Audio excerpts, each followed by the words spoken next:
Okay, I need to give everybody an update on what's happened. The verdict from Kely Suarez's case was issued yesterday, and she was not found guilty of trafficking, but was found guilty of pimping. I am really devastated that this took place. I'm shocked. I had a chance to interview Kely, get her entire story from start to finish, from her perspective on what happened. And from what I understand, the short story about this version of events is that she was invited to a party that Tim and OUR set up through a Facebook message by a friend of hers.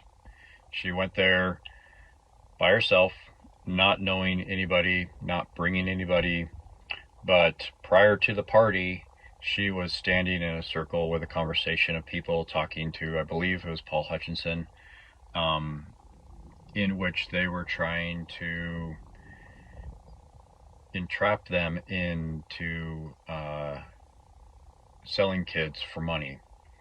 And she wasn't part of that, from my understanding, but she was standing there, and when her friend was talking with them about this whole scenario, and they're promising, hey, if people show up and we get to have sex with them, then we'll give you a kickback, we'll pay you out, and we'll pay you for it. And so she spoke up when her friend was trying to find a word, saying, well, yeah, if you do have sex with anybody, be delicate with them. And he couldn't find the word delicate, so she spoke up and she said delicate. Because she spoke in that conversation, she is now tied to the negotiation or the sales pitch that Paul or Tim or whoever the operators were in, offering them money if this goes down the way they want. And the sad reality is that because she spoke up in this conversation and said something, she is being looped into being a trafficker herself, or pimping out kids herself. Even though most of the kids or people that went to this party were over 18, there were some that were between the ages of 15 and 18, I think, which is above the age of consent. So they were not being coerced there. They were not being kidnapped. They were not being forced there. They were not being trafficked. There is no trafficking happening here. But because there is a discussion about people getting money if sex happens, it's technically pimping, and Kely got wrapped up into this by saying something in this conversation, and that was enough apparently to incriminate her into the charge of pimping. That's my understanding of it. Even though she wasn't bringing anybody there, she wasn't, according to her testimony, involved in any sort of sex work at all. She was in the wrong place at the wrong time, and she screwed up and said something that was enough to get her charged with pimping. Now, I thought that under all these circumstances, this entire operation where OUR and Tim tries to entice people to say things or do things that would incriminate them, and then provide buses to pick them up and boats to take them to this party, and that all looks like entrapment. It looks like entrapment. It was a trap set up for people in desperate situations that could only see, hey, might be my chance to make some money and get my family out of a desperate situation. I thought all of the sum total of all this evidence would be absolutely overwhelming, in that Kely would be exonerated. She has no history of being involved in human trafficking or sexual exploitation or pimping at all. And it really appeared to me, and it still does, that this was an innocent woman that was in the wrong place at the wrong time. And had she not said anything in this conversation, there would be nothing to even a shred of evidence to attach her to the charge of pimping. But it was. And Tim was in Cartagena pushing for her conviction because it was necessary for the Sound of Freedom movie narrative. And if you look at the Sound of Freedom and watch the Sound of Freedom movie narrative, Kely is depicted as this horrible modeling agency person that is pimping out kids for her own benefit. And from what I've seen and from my interviews and all the evidence I've seen, that couldn't be further from the truth. And so I and a lot of other people believed that this was going to be open, closed. She would be found innocent of that charges and be able to move on with her life. Apparently that it didn't go down that way. My dad called me on my way to the airport to Colombia, and he told me, he tried to beg me not to go. He's like, I don't care what the lawyers or the prosecutors are telling you or promising you about your safety or about what this trial is all about.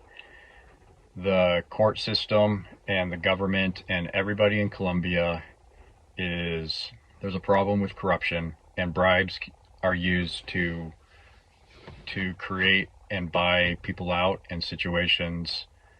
It's well known for that. My dad worked in Colombia for Microsoft, and he said that it doesn't matter what you're being told.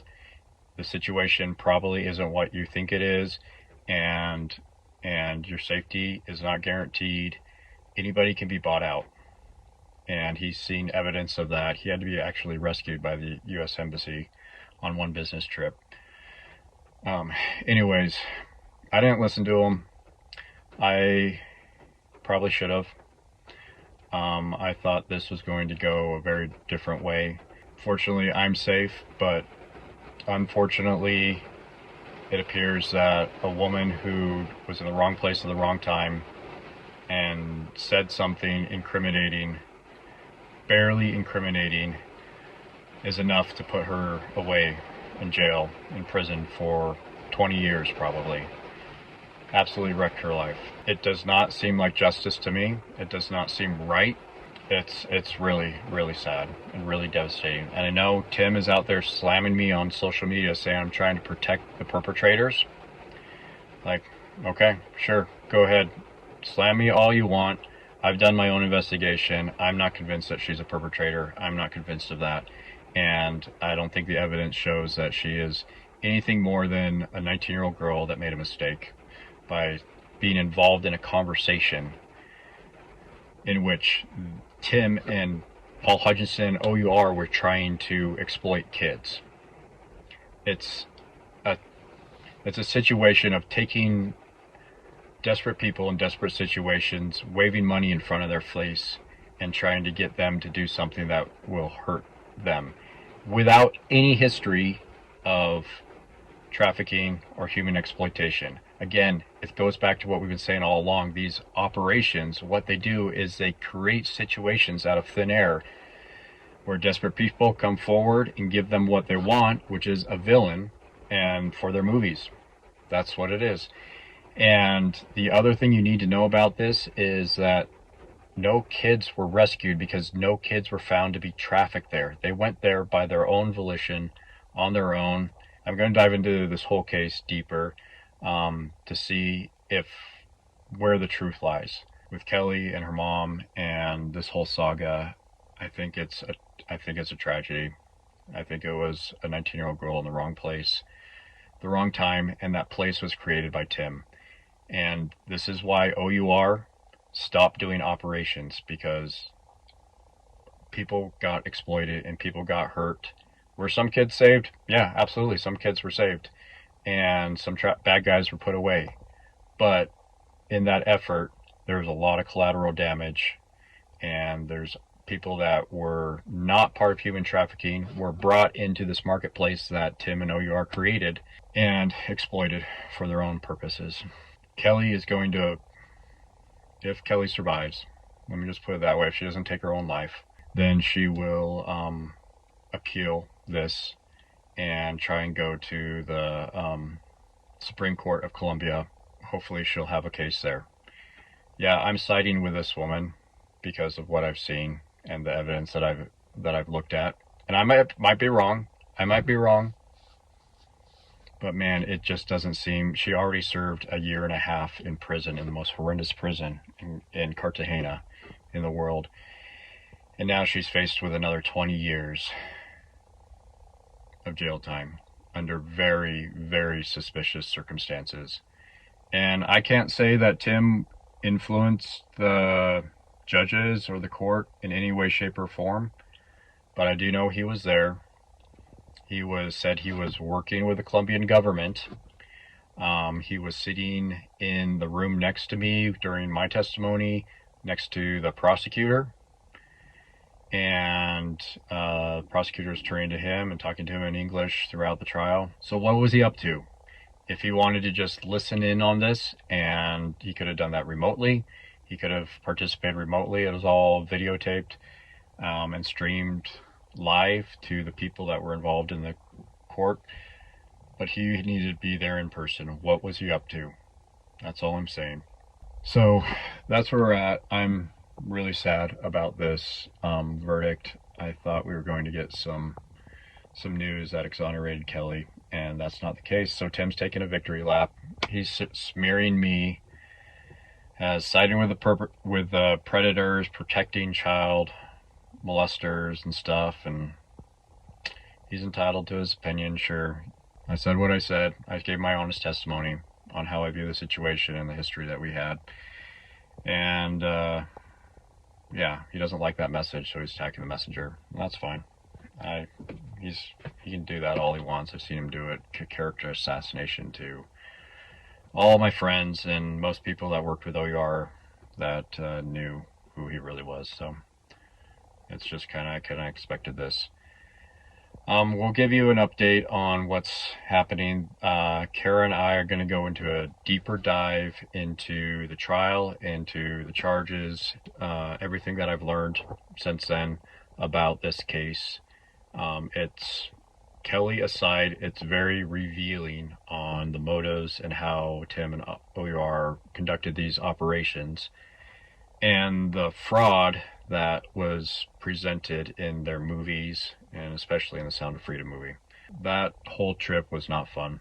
That was a really unpleasant experience from start to finish, and I'll tell you more about it later.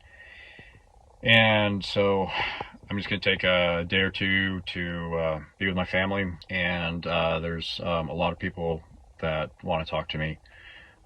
So there's some things I need to do behind the scenes, but we will update you and go into this further, hopefully by the end of the week or this weekend, and give you more information that you need to know on this whole saga. So stay tuned for that, and if you're the praying type, pray for truth, pray for the victims, pray for all the women that have come forward and put their lives on the line to expose the crimes that have been committed against them. We need a lot of prayers. So if you're that kind of person that can pray for us and for everybody that was hurt in this whole thing, then that'd be really appreciated. Thanks.